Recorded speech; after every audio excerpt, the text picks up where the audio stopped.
All right, everybody. Unhappy Wednesday. Coming to you live once again from our humble abode. This is the Unhappy Gilmore Show, powered by Green Legion Radio and part of the Green Legion Radio family. We thank you for joining us from wherever you may be and whatever service you're using to tune in. So please pull up a chair, turn up the volume, use the company dime if you're still stuck at work, crack open a cold one if you've got the opportunity, and let's have some fun as we put an end to day 3 of this week's hostage situation and look forward to tomorrow being Friday Eve and the Friday Eve of another Dallas sucks week. How the hell are all of you? I see Keenan Harmon in the room. Says, hey there, hi there, ho, ho, ho there. Almost time, brother. Counting down to Christmas over here, too. Lou Mancini joins us. Evening all. Lou reached out to me earlier. You guys know normally I put out a post on social media. Hey, here's what we're going to talk about tonight. Blah blah blah blah blah. And I didn't get to it this week. We were very very busy at work to the point where I've taken lunch twice in the last 2 weeks, if you include this week. So yeah, it's been a time. Andrew Bagley. Hello, roomies, and how is everyone? My ass is still sore from the kicking last Sunday, and Dallas week is lovely. Yeah, so we're going to have some fun talking about that. Not so much fun talking about Sunday's game, right? I mean, there just wasn't a whole lot of fun stuff to talk about for us. I mean, I love seeing Dom out there, taking one for the team and everything, but it was a pretty brutal afternoon and early evening on Sunday.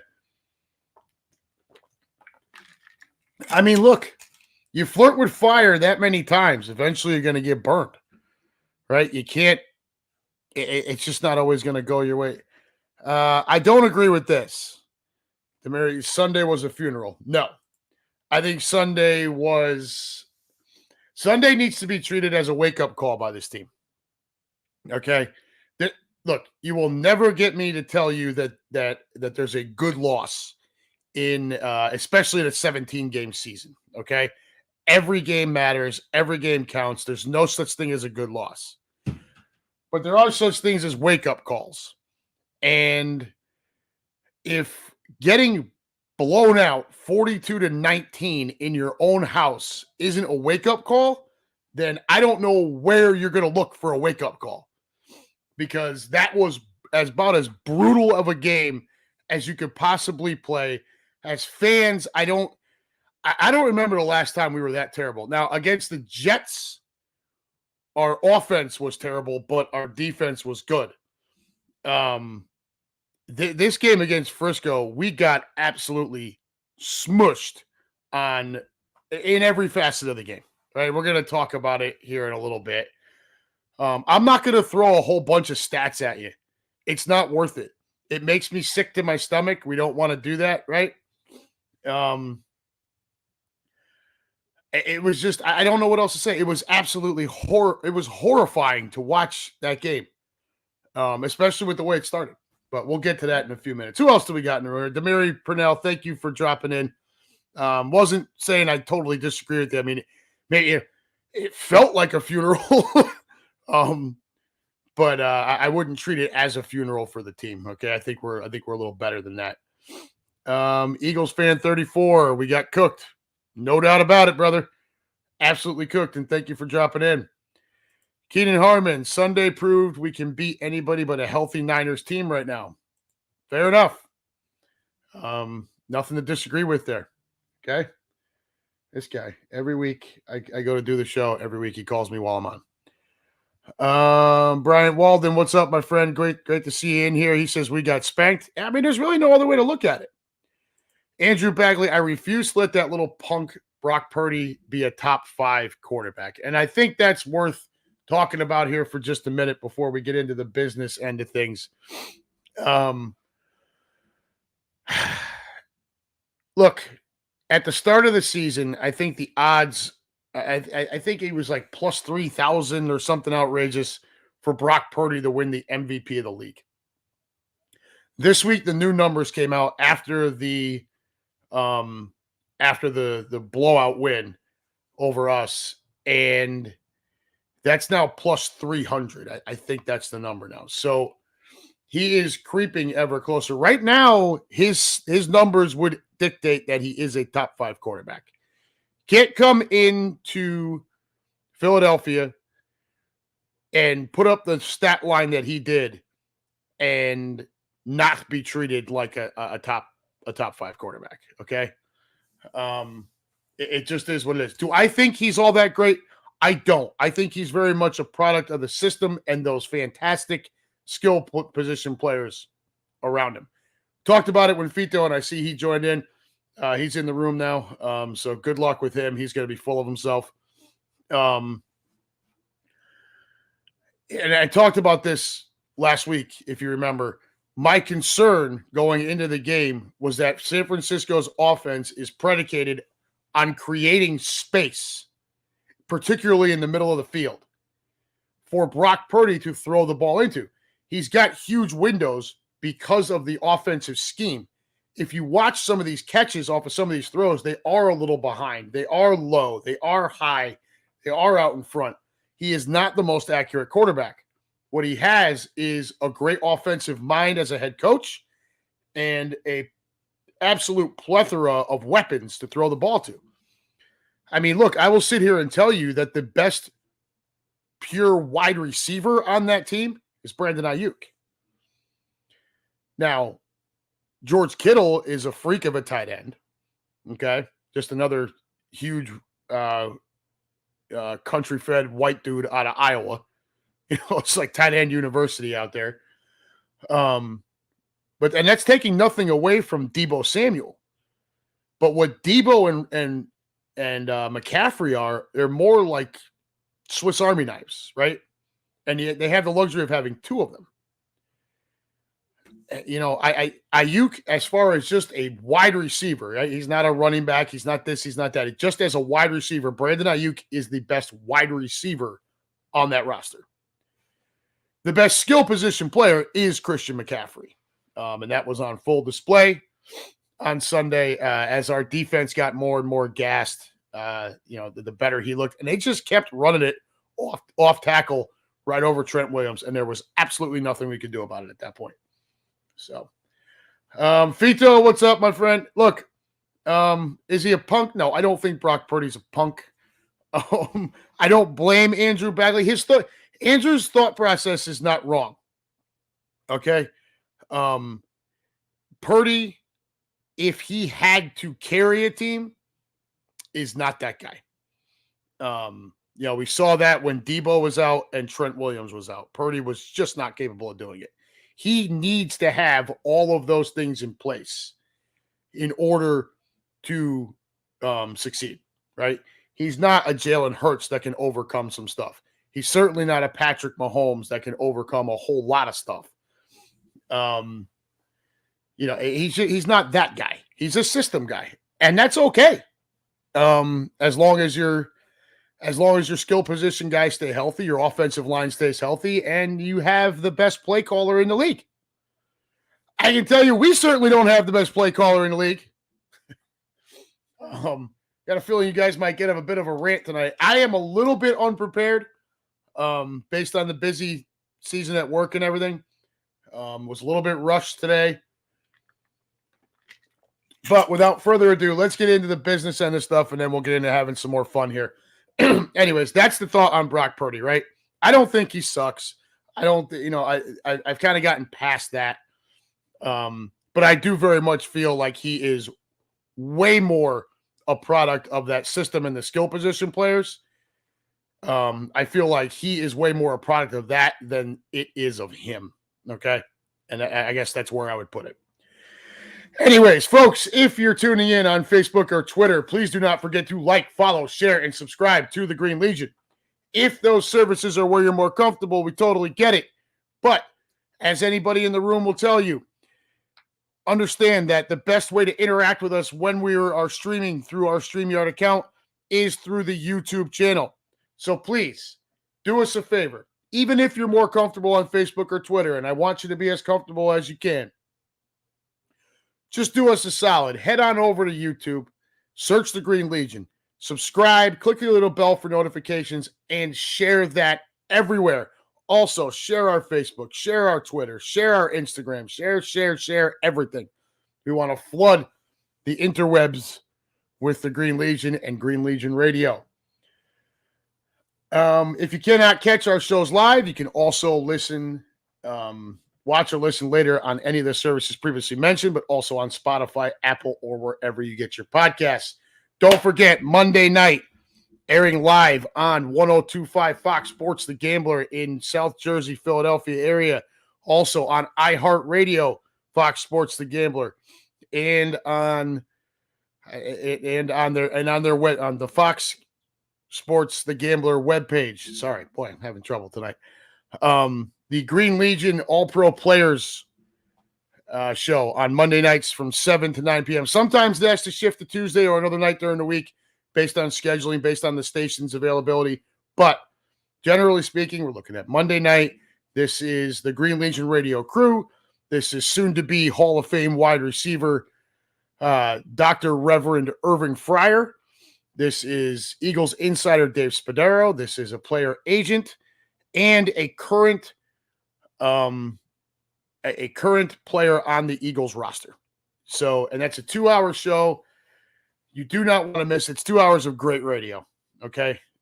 Chris Sack, Michael Diaz, Super Sam, Irving Fryer, all the entire crew. It's a lot of fun to listen to. I try to catch it. If I can't catch it live, I definitely go back and listen later. It is a lot of fun. So you don't want to miss that. As far as this show, we are Wednesday nights, 6 p.m. We are looking for sponsors, actively looking for sponsors, need sponsors. Guys, girls, you've been very, very supportive of me, and I love all of you for it. I need to find some folks that are willing to sponsor the show. All right. If you like what goes on here Wednesday nights, you want to keep seeing us have some fun, then help us out there. If you know someone who's interested, if you're interested in yourself as a business owner, please don't hesitate to reach out, and we can talk later. We're not talking about a huge investment, and what it would get you is this is what it is for the year by month, and that's capped. That's locked in, and we review it in a year, not to ask for anything additional, just to make sure that we're both benefiting from it.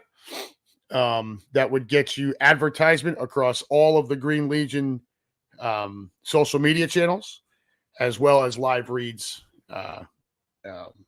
across the board. So that's what we're looking for as far as this show is concerned. Next week, we will reschedule. We will not be Wednesday night next week. My daughter has a recital on Wednesday evening at 6. So this show will move to either Thursday or Friday night next week. The Fridays have been fun, but I think when we do that, there's an expectation that I'm going to sit here with a bucket of beer and get all banged up and rant and rave. So we may move it to Thursday instead, but we'll just have to kind of cross that bridge as we come to it. I will keep you all updated, and we'll make that decision before the end of the weekend for sure. Other than that, we'll be Wednesdays. So there you go. As far as Green Legion's invasions, there were only like 50 tailgate spots for Dallas left as of yesterday afternoon.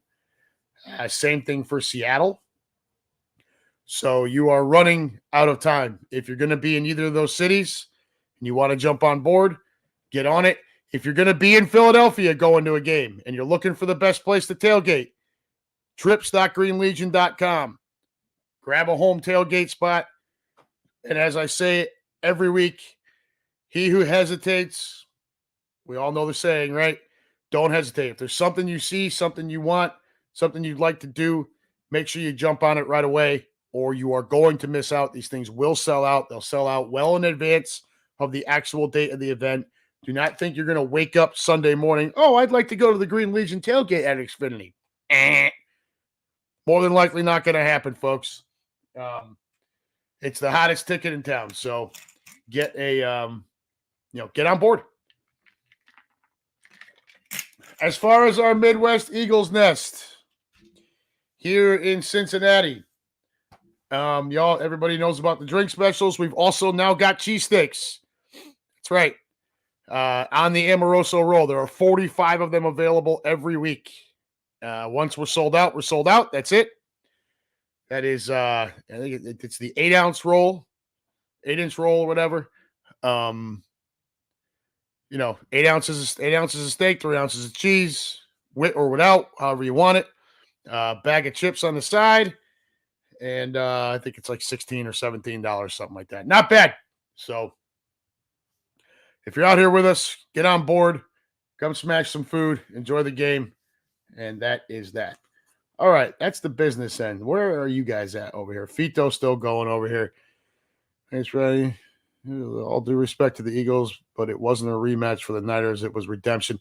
Okay, let's pump the brakes a little bit. Redemption? So just like us going to Kansas City and winning that game, that's not redemption for a Super Bowl. Okay? Yes, it feels good to win that game. It feels good to kind of smack them a little bit, but that's not redemption for a Super Bowl. Just as this past Sunday was not redemption for an NFC Championship game. And I don't want to hear all of this nonsense about, see, we told you if Purdy was on the field, it wouldn't be a game. Yeah, well, we're also a different team from last year too, which I think is pretty obvious when you watch last year's games versus this year's games. We got smacked. There's no excuse for it.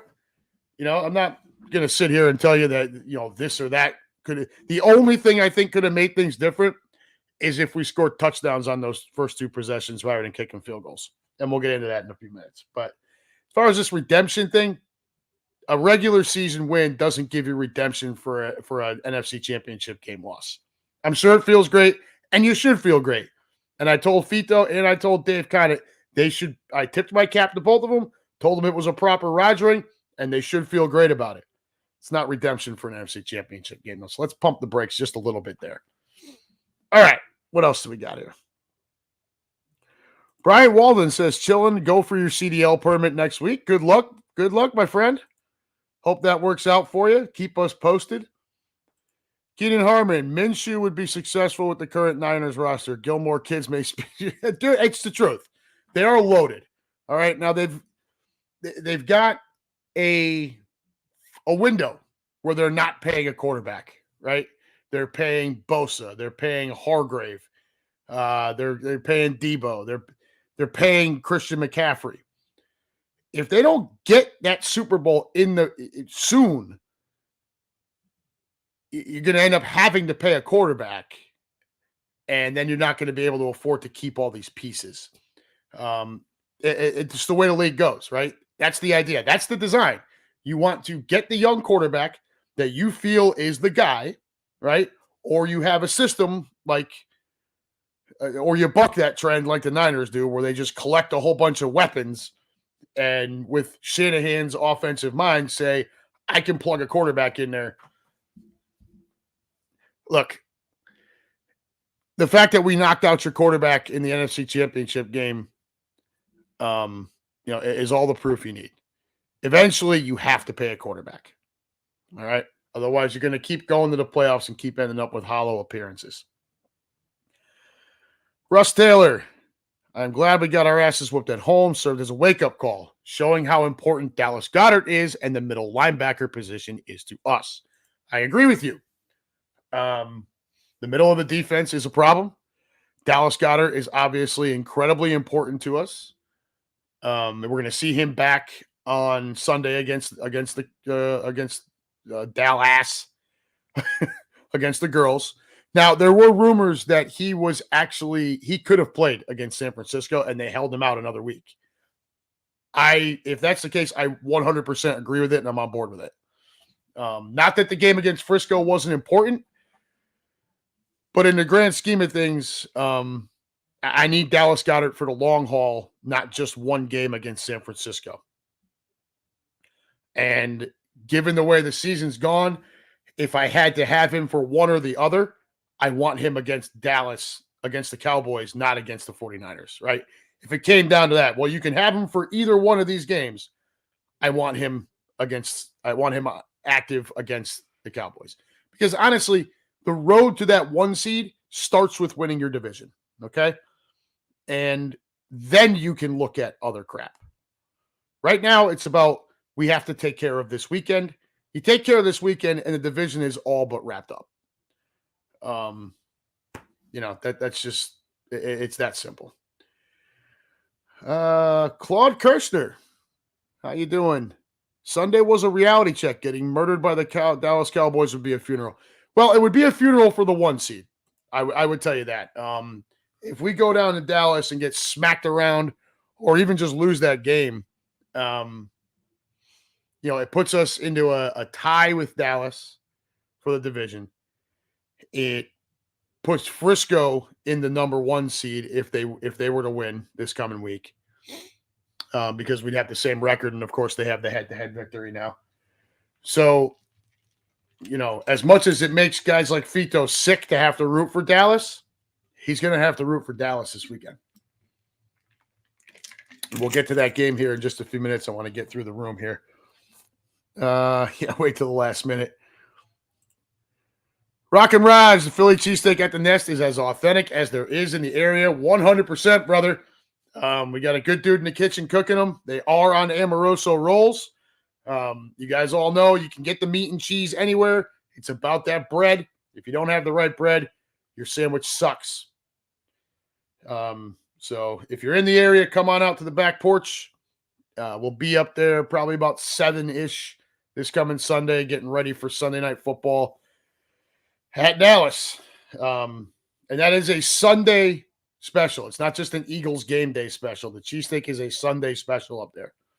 So if we happen to play, when we play Seattle on a Monday night, I don't think we're going to have that available to us. If we have a playoff game on a Saturday, might not be available. We'll just have to wait and see how it goes. Okay, what else do we got here? Fito's been driving trucks for a long time. So, Brian, if you've got some advice, if you need some advice, someone to talk to, Fito is a great resource. He's when he's got the time, he is always willing to help somebody out.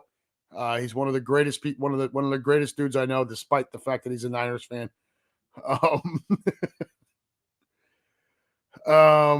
What else you got here, Fito? Not for the NFC Championship, but for Brock. I'm speaking for him. Okay, I mean, I can get with some of that. It makes Brock feel good with the win. I'm on board. I think you're right in the second part of that statement in saying that he probably doesn't feel that way. Because there is no when you play a game where it's win or go home and you lose it. Playing a regular season game where you get to come back the next week and play again, that doesn't make up for it. And that, we certainly know that. So, but I get it for Brock. I can get down with that. I get it. A little bit of a feel good for him there. I'm with you. Russ Taylor, again, the reason I'm getting my CDL is because I had one and I was truck jacked by a fleet of black Honda Civics with green underglow lighting. One even drove under my truck with precision driving. Man. Fito, none of us won the Super Bowl, so no love lost. It was like I said, you said we both came up short, and I said, well, some shorter than others. Fito, again, I'm not asking you to love the kid because he's not your QB1, but what is it going to take for you to give the kid a nod minus the system QB? I'm not going to back off that, Fito. I'm sorry. He needs the system and he needs everything around him. Take a look at when Debo and Trent Williams were out. You guys scored 17 points per game 3 straight weeks without those two guys on the field. I'm sorry.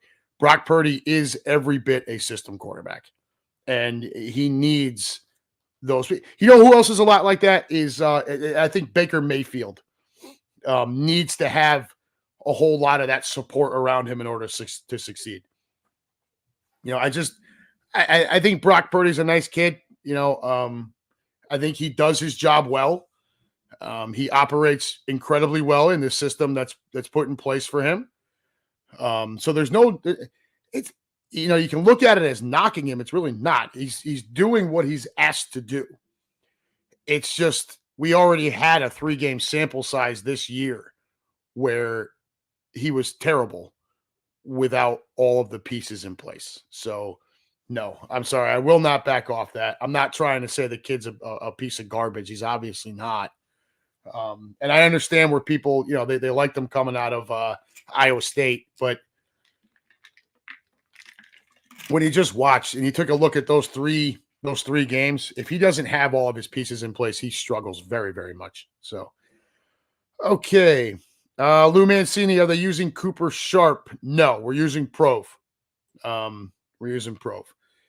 So, I mean, it's a small sample size, and we're not cranking out hundreds of these things a day. So, I got to start somewhere, though, right?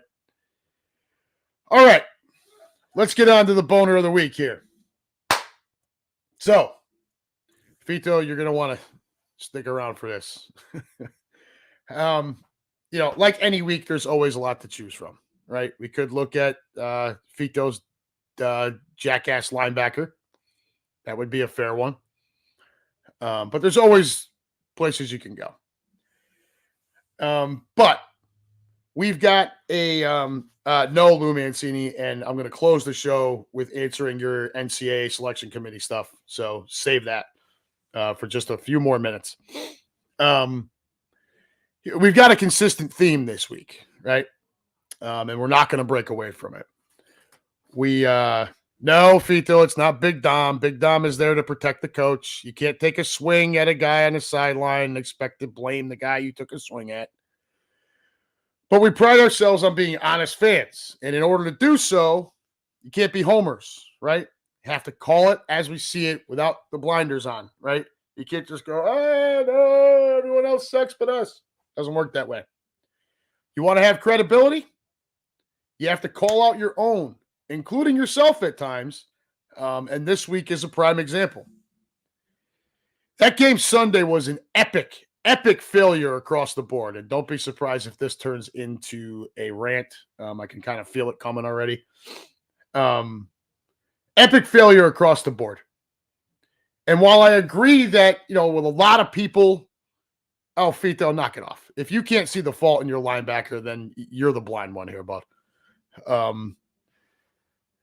I agree players need to execute.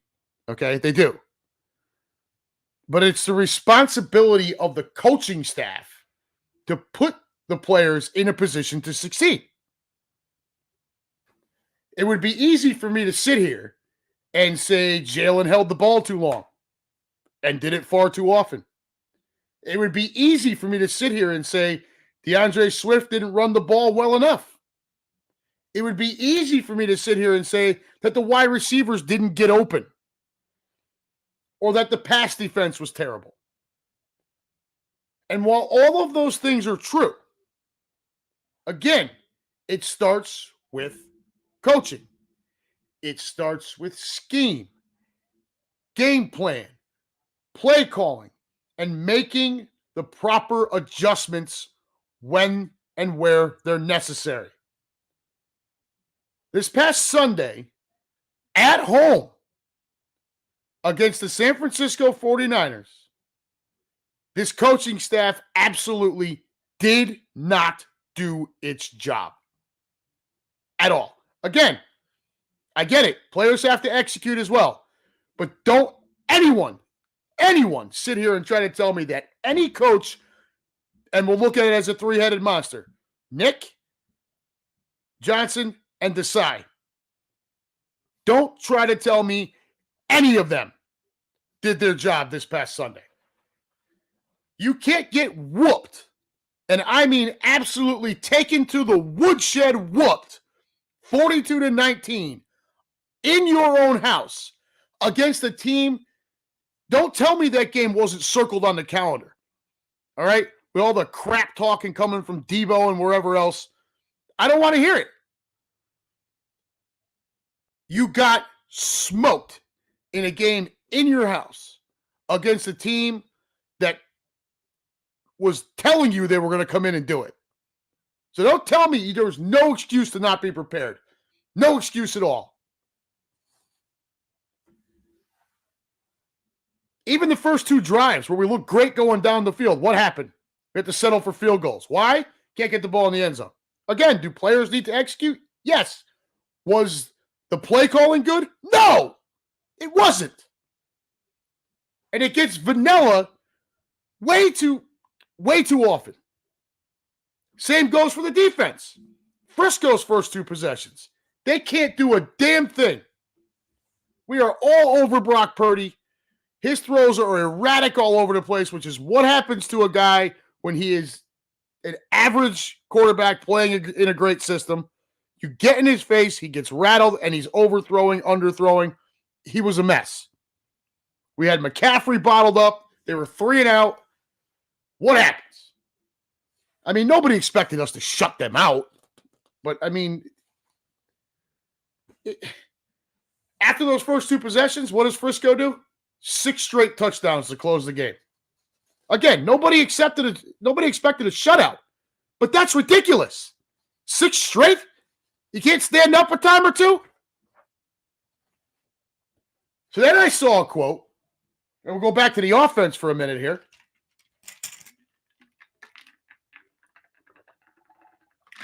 So then I saw a quote, something in one of these stupid groups I'm in. Every once in a while, there's a piece of something that's actually worth it. Where Spadaro stated that Sirianni is actually the one designing the offensive game plan each week, and that Johnson is just calling plays out of that. Can we stop and remember? Look, I love Coach Nick, okay? Let's start there. But this is about this past Sunday and how inept that coaching staff was. Let's flash back 2 years to 2021. The first half of that season, first however many games of that season, when Sirianni was calling plays, what were we doing and what were we not doing on offense? It's a two-part question, and you guys can answer at your own free will. What were we doing a lot of, and what were we not doing a lot of? Okay? Anybody? We were trying to throw the ball all over the yard with a first-year starter and basically one wide receiver to speak of and not running the ball at all. And what did you see this past Sunday? Now, I understand we got down big, so you end up having to throw, but it was the third quarter, and that game was 21-13. Okay? That run game got abandoned far too early. So do I believe this stuff about Sirianni possibly creating the game plan? Yeah, I do. Because it looks, now that I've actually seen it and it jogs the memory, it looks similar to that, to what we had 2 years ago. And then what happened? Nick gave up the play calling, backed away, ran the team instead of running just that part of it, and off we went. Ran the ball more, looked better, made the playoffs. Of course, the offseason, you go get A.J. Brown, you bring in some more help, and in 2022, but again, our big wins in last season. Yes, Jalen had great passing stats, but it was because of the threat of the run game, something we have not committed to this year, and that is a coaching problem. Just like it was a coaching problem on Sunday. Get back over to the defense. Sean Desai's background is the secondary. Look him up. He was a defensive backs coach, a passing game, defensive passing game coordinator, all that kind of shit. And now he's our defensive coordinator. And why the hell, with a guy with that background, is my pass defense the worst in the NFL? Why? Because our linebackers aren't good? Okay, our linebackers aren't good. Why the hell do I have Slay, Bradbury, Sidney, what's his name? Jones, the rookie, Blankenship, who's not half bad, great, but he's not bad. We brought in Byard, and still, my pass defense sucks. Sucks. What do you want the defensive front to do? They're not going to get at the quarterback every single down. It's not going to happen. That secondary has got to do its job, and it's not happening. Look, is it possible that Slay and Bradbury dropped off that much from last year to this year? Yeah, anything's possible. Is it likely that they dropped off that much? No. Slot corner's been a problem. Got it. Losing Gardner Johnson, he was able to play that kind of hybrid role. Losing Avonte Maddox, who might very well be the best slot corner, the best nickel corner in football, but he's got to be on the field, and he never is. Thank you, Raj. Sidney Brown. I don't know why the hell I said Jones. And you have all this talent back there. I get it. We lost Gardner Johnson. Maddox isn't there. The slot is a problem. Don't tell me that just that alone is enough to make this pass defense look this awful. And they are awful. No. That's not the only problem. I'm sorry, folks. Look, sorry, not sorry, really. I get that we're 10-2 and we're still in decent position. But the bottom line is this coaching staff this past Sunday looked completely inept. They were terrible. Shanahan was so far out in front of them on the look. There were times they showed Sean Desai, and a lot of these coaches, they'll hold up the thing. They're like this. They still look, engaged. They still look good. He had a look of just complete confusion on his face. He didn't know what to do, where to turn, what kind of defensive play to call. There were no adjustments made in-game. Credit to my boy Mike up there at the porch. We stand right next to each other every game. Those first two drives, us on offense and us on defense, we looked great aside from the field goals. After that, the whole game changed. Why? Because San Francisco made in-game adjustments that we did not react to. Nothing changed on our end. And they decided, Frisco they adjusted what they needed to adjust, and off they went. We couldn't score, we couldn't move the ball effectively, and we could not stop them to save our lives. So no, Nick Sirianni, Brian Johnson, Sean Desai, enjoy. You three are this week's Boner of the Week winners by a country mile. No question about it. You all of you stunk on Sunday. And I get it. The players were no great shakes either. Understood. But again, it starts with the coaching staff, and that game plan was shit. So there you have it. I had to get that off my chest. All right. Claude Kirshner. How is it you were so dominant the first quarter, marching the ball down the field and also dominating them defensively, and then get just mustered for 3 consecutive quarters on both sides of the ball? Hard to have such a momentum swing. What's it going to be in Dallas is the big question. Coaching and motivation and momentum change-wise. I think you hit the nail on the head, bud. If this game on Sunday wasn't a wake-up call for not just the players, but the coaching staff, I don't know what it's going to take. Because right now, San Francisco is the best team in the NFC. I don't care what the records say. They are currently the best team in the NFC. And I'm not sure it's that close as it stands right now. Russ Taylor, whooped. We got mollywopped like a redheaded stepchild, like a white Karen who threw out and found out with the wrong person. No doubt. Russ Taylor, can we stop for a second and ask Santa to start publishing the naughty list? I'm looking for a host. Brother, you're in a city where men are outnumbered by women by like 3 or 4 to 1. It shouldn't take much effort. Roger, everything was off on Sunday. Offense should have gotten TDs for field goals in the first half, didn't run the ball enough. Hurts had good protection, but never took off. Defense couldn't stop shit. Plain and simple. It really was that simple. Raj, again, the coordinators have been the weakness. The core players' leadership is what has been winning the games. Obvious to all of us football fans who know the game. I agree, man.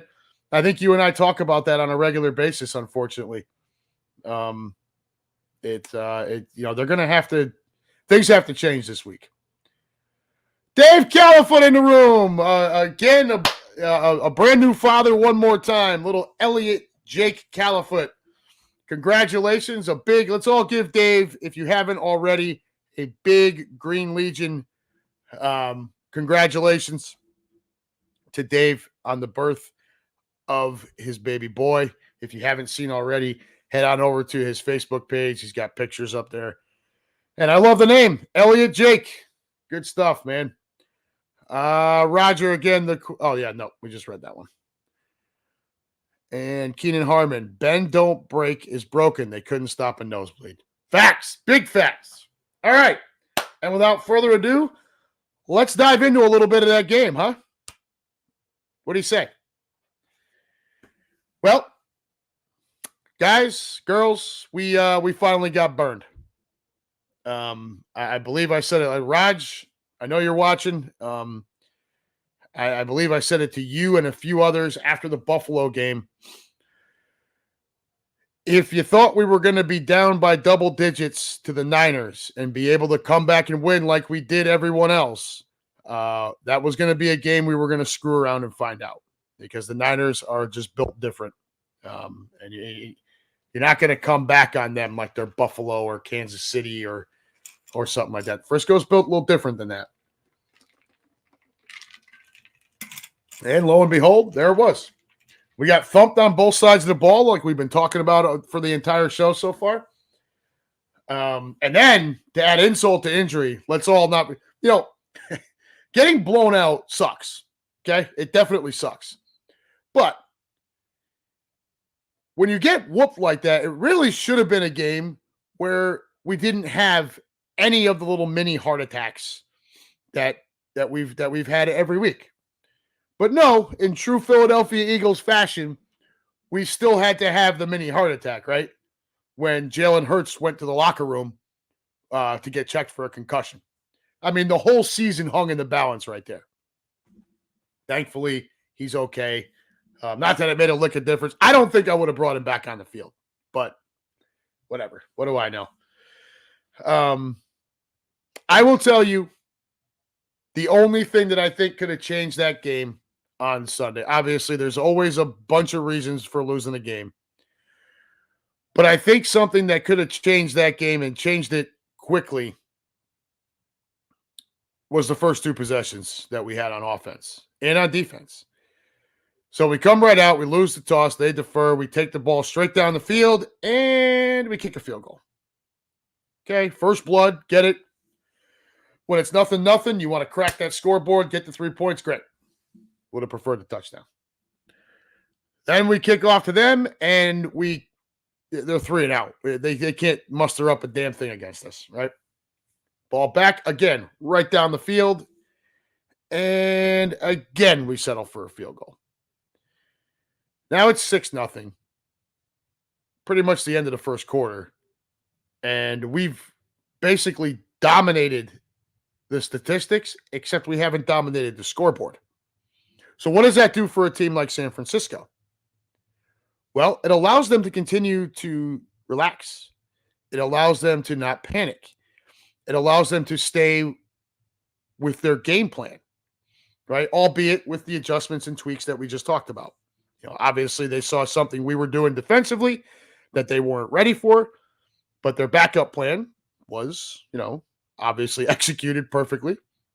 So when you came down there and you were kicking their ass on both sides of the ball, yet you settled for 6 points instead of 14, it allowed them to remain patient, calm, and confident. Um, if those field goals are touchdowns, now it's 14-0 at the end of a quarter. That's a big number. Okay. It puts more on Brock because they're gonna have to throw a lot more. They're not going to be able to just sit back and rely on McCaffrey. At minimum, it makes them uncomfortable, maybe a bit frantic, and certainly nowhere near as confident. And it allows us most importantly, it would have allowed us to settle in, run that ball more, while pinning our ears back more on defense and really, blitzing and going after Purdy. Instead, what happens? You kick 2 field goals, it's 6-0. They're able to keep at it. They're able to make their tweaks. And from there on out, they scored on 6 straight possessions to end the game. Now, look, there's nothing saying they wouldn't have scored on 6 straight possessions, even if we scored touchdowns on our first 2. But I think the mindset on both sides is entirely different if we're up 14-0 at the end of the first quarter instead of up 6-0 at the end of the first quarter. When you dominate a quarter like that and you're driving down the field pretty much at will and you punch those both into the end zone, that defense feels like the defense starts to feel, the Frisco defense would have started to feel like they can't defend any part of the field, right? We've got all this space. We're able to go right down. Even when the field shortens up in the red zone, we're still punching it in. It gets demoralizing. It gets frustrating. Don't forget, this is a Frisco team that was coming into Philly very much pissed off, very much frustrated by last year's NFC Championship game, and being up 14-0 at that point may have sent them into hysteria. Instead, we screwed it up and allowed them to just sit back, relax, make their adjustments, and come right back after it. Another thing I want you to keep in mind is this was a 21-13 game in the third quarter. Okay? We had them right after we scored that touchdown to make it 21-13. We then had them in their own territory on 3rd and 7 with a chance to get off the field, get the ball back, and possibly come down the field for a tying touchdown. In the blink of an eye, it felt like it was 28-13. They convert that 3rd down. They go right down the field. Like a minute later, they score. It's 28-13. And from there, the floodgates just open up. They outrushed us in that game by 100 yards, 146-46. Yet we still won the time of possession 31-39 to 28-21. That's because they were scoring within minutes, like just a couple of minutes. They had 2 long sustained drives in the first half. Their second half touchdowns were very quick. Despite the amount of yards, it was fast. They were 8 of 11 on 3rd down. And our defense not only stinks against the pass, we're now dead last in the NFL in 3rd down defense. We can't get off the field. Talk about a balanced offense. That 49er team ran 27 pass plays, 28 rushing attempts.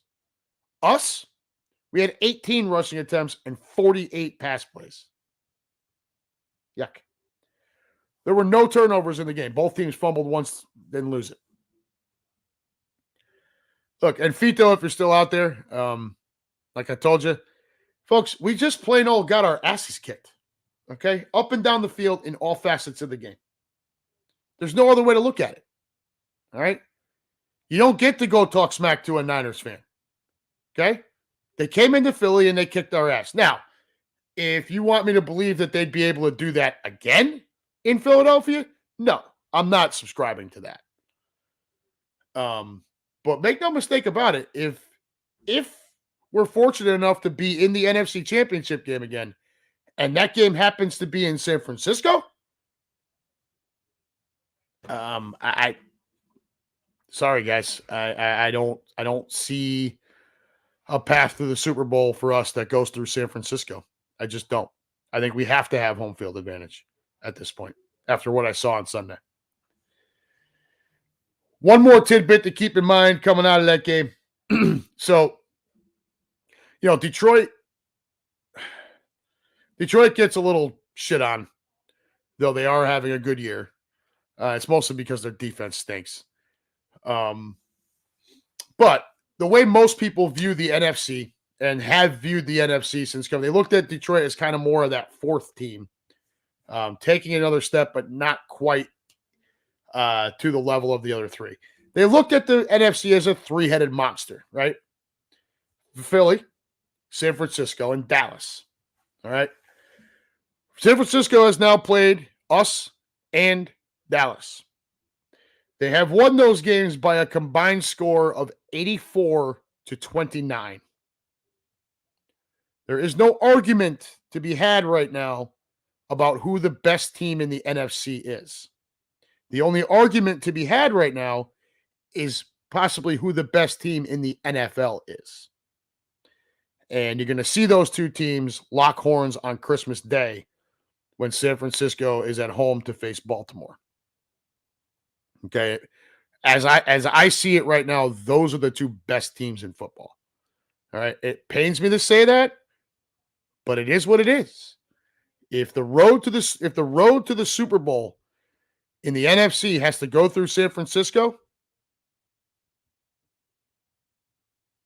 I don't see it going. I don't know that we can go up right now. The way we're playing and the way our coaches are behaving, I don't see that path for us. There's going to have to be changes, significant changes in the way we're doing things. Again, Frisco has beaten Dallas and Philadelphia by a combined score of 84-29. They're the best team in the conference, guys. It is what it is. All right. Fito, I see you driving home from work. There's your shout out, brother. I'm not, I'm tipping my cap, bro. You guys have been unbelievable. When you're at full health and full strength, like you were on Sunday, like you have been the last few weeks, it's going to take a lot of adjusting on our end to be able to keep up with that. Let's just say it that way. Now we shift gears. Well, let me hop over here.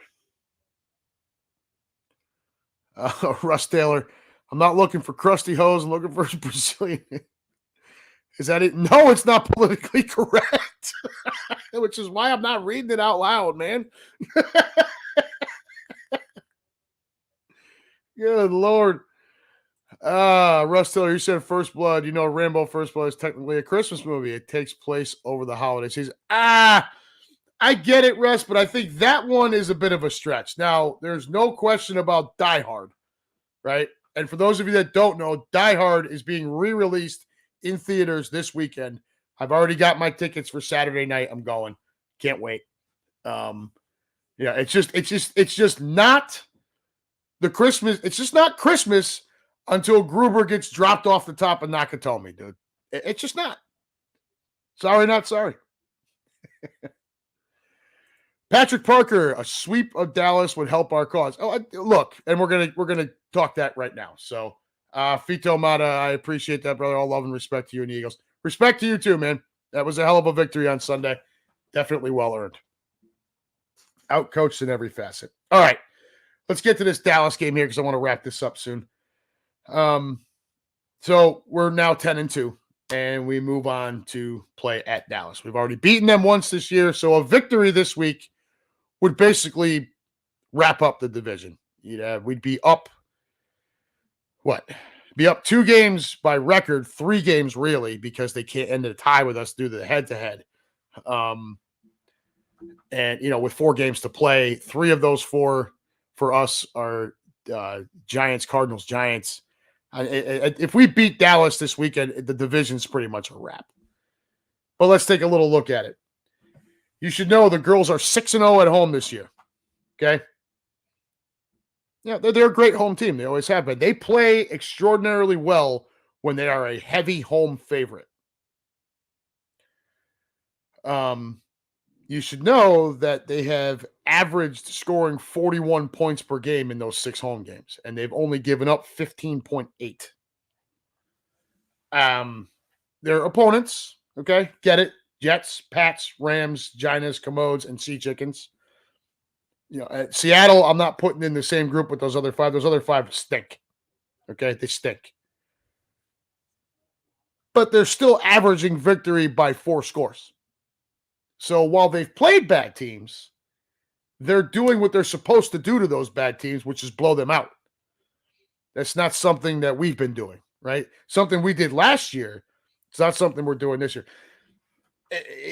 And I hate even saying it this way. You remember all the things that were being said to us last year? Weak schedule, blah. We were blowing teams out. You haven't played anybody, weak schedule. You're not hearing the same things about the Cowboys this year. Okay. All right. So just keep that in mind. After what we saw on Sunday and how bad we know our secondary has been, the middle of our defense has been, I think it's pretty foolish to think, Roger, take care, brother. We will see you Sunday night. That's Rock and Raj. That's my dude.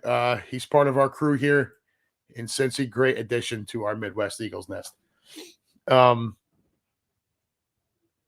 think it's foolish to think that we're going to keep them off the scoreboard much, right?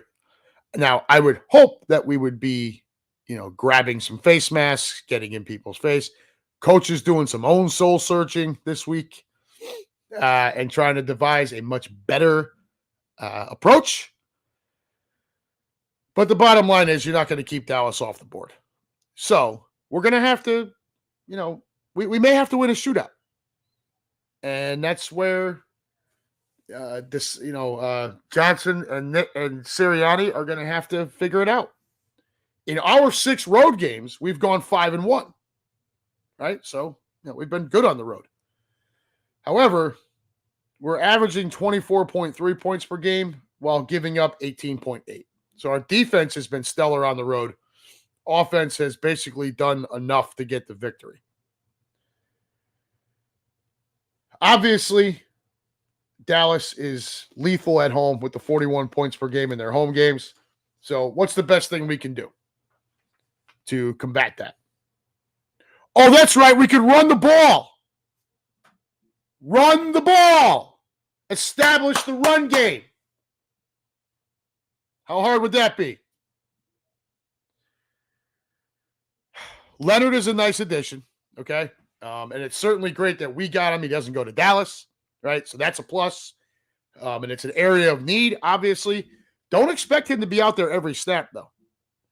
I think the biggest thing that we should see out of that is we won't have to see Morrow go out and get smoked for 175 yards and 2 touchdowns. Those were his coverage numbers this past weekend. 175 yards and 2 touchdowns in coverage by Morrow. Hopefully Shaq Leonard can curtail some of that.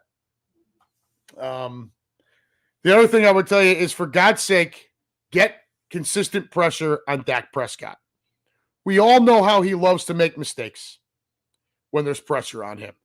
He gets footsteps, he gets frantic, and that's how you win the game. That's how you go beat a team in their house, is you go smack around their quarterback and you force them to turn the ball over. This has been the MO on Dak from day one. The other thing I expect to see a sense of urgency from this coaching staff and from the players. Much like that first game against Dallas, where we were heading into the bye, knowing that this gauntlet of games was coming and we had to have that victory. This game needs to be treated the same exact way. After Dallas, we go to Seattle. After Seattle, it's a soft landing. Giants, Cardinals, Giants. This game, this Sunday, needs to be treated exactly the same way the first game was against Dallas in Philly. There needs to be a sense of urgency. You have got to be aggressive. I don't want to say it's a must win, because technically it's not. A loss this weekend puts us in a dead heat tie with Dallas for the division. Record-wise ties us with Dallas and San Francisco, which at that point makes San Francisco the 1 seed because they've beaten both of us. So if you have aspirations of the 1 seed, yeah, this kind of is a must-win. But the first thing you have to do is take care of the division. And you take care of the division by beating Dallas in Dallas this weekend, completing the sweep of them this year, and then go take care of Seattle. And hopefully by the time the Cardinals game comes around, we can kind of take our foot off the gas a bit, make sure we're healthy, and move on. But it starts this weekend. I don't want to hear anything about Super Bowls, 1 seeds, who we might face in the playoffs, any of that nonsense. Not until you take care of the division, which means it starts in Dallas on Sunday. That's it. Not going to be an easy task. I just gave you the numbers on Dallas at home this year. 6-0, and they're averaging, outscoring their opponents basically 41-16. So it's not going to be an easy task. This team has faced adversity very well. Okay? I expect this team to respond. If you watched Championship Saturday this past weekend and you watched the SEC Championship in particular, Jalen Milroe, led Alabama to a big win, getting them into the playoff. At the end of the game, he's interviewed out on the field, and he quotes Jalen Hurts twice in his interview. Keep the main thing the main thing. I had a purpose before anyone else had an opinion. I've named that Hurts culture. And I expect to see that from our birds this weekend. Jalen Hurts is a great leader. He's a tough kid. He's a hard worker. And it's clear that he has the respect of everyone in that locker room. I expect that Hurts culture to be a thing this weekend and for the Eagles to come out and play a much more inspired football game. All right. Patrick Parker, yes, also get in the end zone when the opportunity is there. Yeah, can't keep relying on Jake. Got to have touchdowns, not field goals. Keenan Harmon, when is the last time we won at Jerry's World? I'd have to look it up, but I didn't have time to really dive that deep. Last thing, I'm going to close with this. It's the college football playoffs. Okay? And this is really brief for me.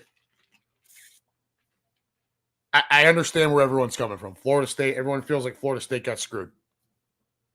12-0, undefeated Power 5 conference champ, so on and so forth. What I will caution you is how many times over the years have we seen a Power 5 conference champ get hosed, be it the Pac-12 or the Big 12? That's who it's happened to mostly. Again, admittedly, this is the first time it's happened to an undefeated Power 5 conference champion. But what everyone needs to really understand, okay, and I'm not asking you to like it. Hell, I don't like it. But the reason why, and I'm going to toot my own horn here, which I'm not really good at, but the reason why I've been accurate in my picks for the playoff each of the last 4 or 5 years is because I take away what I feel should happen versus what the committee basically shows you year in and year out. And that is your record isn't the only thing that they take into consideration. Okay? Style points matter in college. They don't matter in the NFL. All that matters in the NFL is your record. People can cry and say whatever about, the Eagles haven't looked good or this or that. We're 10-2. We're still record-wise, we're still the top team in the NFC. And I would tell you San Francisco's playing much better football, and they look like the better team. But right now, we've got the better record. And if it finishes that way, we're the number 1 seed. That's it. There is no, how much did you beat this person by? How much did you lose to that person by? What did you look like last Sunday? It's just the record.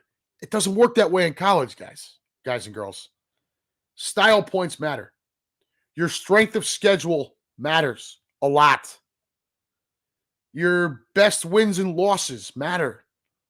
Alabama just went and beat Georgia, the two-time defending national champion with a 29-game winning streak. The eye test matters. Did you watch the SEC championship game? Yeah, it got tight a little late, but for most of that game, Bama dominated Georgia. Texas beat the snot out of Oklahoma State. Of all the teams still in, Texas's offense looked the best out of everyone. Quinn Ewers was amazing in the first half of that Big 12 championship game. 354 yards. The bottom line is, and then you look at and you watch the ACC championship. And it was a bad watch. Florida State won. They went undefeated. They beat Louisville. Great. The bottom line is when their quarterback Travis got hurt, the Noles were going to need a miracle to get into the playoff. They needed Alabama to lose. They needed Texas to lose. They needed, well, no, Washington winning probably helps them. But they needed all kinds of help, right? Texas and Alabama had to lose for Florida State to get in. When Alabama won that game, that pretty much sealed it. I was pretty much sold then. I gave a hell of a lot of credit to that Florida State team, in particular its defense, for playing the inspired football that it did and not just mailing it in saying, well, we're screwed, to hell with it. They went out there and played their asses off. And I do feel badly for them. And, do I think it's right that your record isn't the most important thing, isn't the only thing that matters? No, I don't. But college football has never been about just your record. It's never been that way. In particular, since the BCS and now the playoff system and all that. The biggest problem with the playoff system isn't the fact that the Pac-12 has gotten screwed a bunch of times, that the Big 12 has gotten screwed a bunch of times, that Central Florida got screwed, that now Florida State is the first undefeated Power 5 to get screwed. The biggest problem with the playoff is the fact that you had 5 power conferences and you only had 4 playoff spots. That's always been the biggest problem. From day one, that thing should have been 6. Hell, you could have done 5. You could have just taken the conference champs and have the number 1 seed take a bye week, the other 4 play, insert them, and back you go. But the fact that there were only 4 spots and 5 power conferences meant you came into the season knowing someone was going to get screwed. And here we are. Again, taking nothing away from Florida State. It's a great year. I do feel badly for them. But I'm going to leave you with this. If you really feel that harshly about the Florida State thing, okay? And I'm not saying you shouldn't. Lou Dominguez was up my ass sideways all weekend long. What I will ask you to just ask yourself is right now, because right now is what matters, not team at full strength. I will tell you, if Travis is the quarterback, if Florida State's in, because they would have beaten the hell out of Louisville. The style points would have been there. Their stud quarterback would have been there.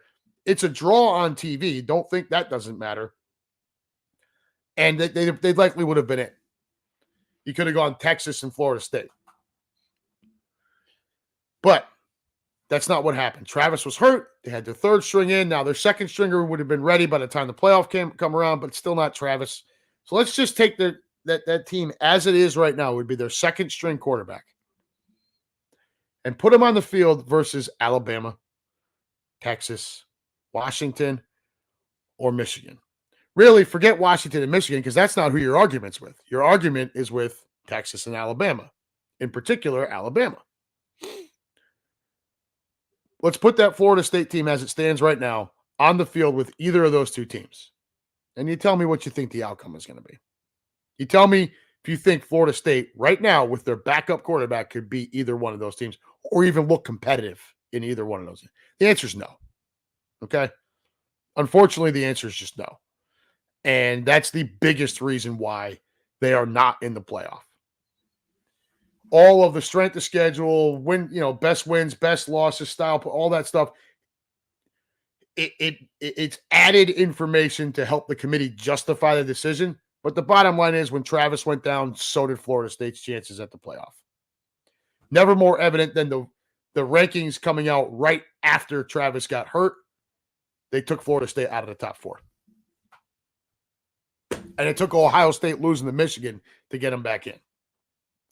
So, look, I'm not telling you everything's right. I'm not, next year this isn't going to be an issue, right?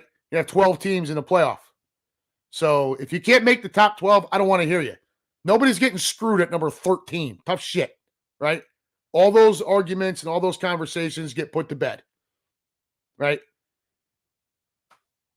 We're done with it. But as for this year, it is what it is.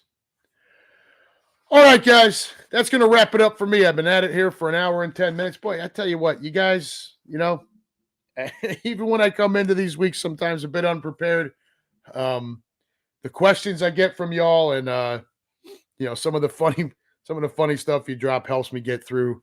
And it adds a lot of content. I'd say it all the time. We have the best fans. Our Green Legion Radio, we've got the best, the absolute best room always. So I'm appreciative of all of you very, very much. We're going to hop over here one more time. Patrick Parker, Keenan Harmon. Style points is the reason I've achieved all I have at work. I make it look good, even if it sucks. There you go. Patrick Parker, great show. Thank you, sir. I very much appreciate that. We try to entertain you for an hour or so every week. And so with that, we're going to wrap it up for all of you in the room. And once again, I forgot to write everybody down. So Fito, Keenan, Dave Califoot for dropping in during his busy schedule. Patrick Parker, Roger Slicker, Russ Taylor, Lou Mancini, Claude Kirshner. Who else am I missing here? Audrey McHugh. Go Birds. And for anyone else, Andrew Bagley, and for any Bryant Walden, and for anyone else I may have missed, I'm sorry. I do need to get better about writing that down. Anyways, folks, this has been the Unhappy Gilmore Show, powered by Green Legion Radio and part of the Green Legion Radio family. Come back and join us again next week. It'll be either Thursday or Friday of next week. And I'll keep these updated as the week goes, as we get by the end of the weekend, I'll have a decision. Until then, folks, enjoy the weekend. Okay? Enjoy Friday Eve. It is Dallas Sucks Week. Make sure you find somebody wearing the garb of that 1-star rated garbage franchise. Give them hell. Have some fun this weekend. Be safe. Don't do anything I wouldn't do. Remember that Judge is not back in until Monday. Again, come back and join us again next week. I'll let you know what day. And as always, go Birds!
All right, guys, I'm going to get out of here. One last thing before we go. Thank you, Keenan, for dropping that in. We want to give a big Green Legion Green Legion Radio Unhappy Gilmore Show happy birthday to our fearless leader, Mr. Craig Quimby Chinaski. If you're heading over to Cheerleaders enjoy, have one for me, and we'll see you guys next week. We love you. Take care.